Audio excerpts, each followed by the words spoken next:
Sa dilim ng gabi may isang alamat na gumigimbal sa mga lansangan ng Japan, ang teke-teke. Sinasabing siya ay multo ng isang batang babae na nabiktima ng malagim na aksidente sa railes ng tren. Nahati ang kanyang katawan matapos mahulog at masagasaan, ngunit hindi dito nagwakas ang kanyang kwento. Lumaganap ang alamat noong dekada 70 nang may mga ulat ng mga nakakatakot na nilalang na gumagapang sa mga kalsada, kalahating katawan lang, gamit ang mga siko at kamay at gumagawa ng tunog na teke-teke. Pinaniniwalaang ang kanyang espiritu ay puno ng galit at paghihiganti, kaya't hinahanap niya ang mga taong naglalakad mag-isa sa gabi.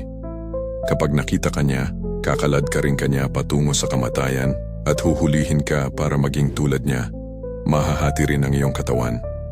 May mga bersyon ng alamat kung saan sinasabi na tanging ang mabilis na pagtakbo, pagtakip sa mga tainga, o pagbanggit ng kanyang tunay na pangalan ang makakaligtas sa iyo.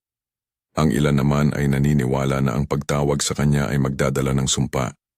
Hanggang ngayon, kinatatakutan pa rin si Teke-Teke bilang isa sa pinakamapanganib at pinakakilalang multo sa urban legend ng Japan na patuloy na nagpapahiwatig ng takot sa mga madidilim na lansangan.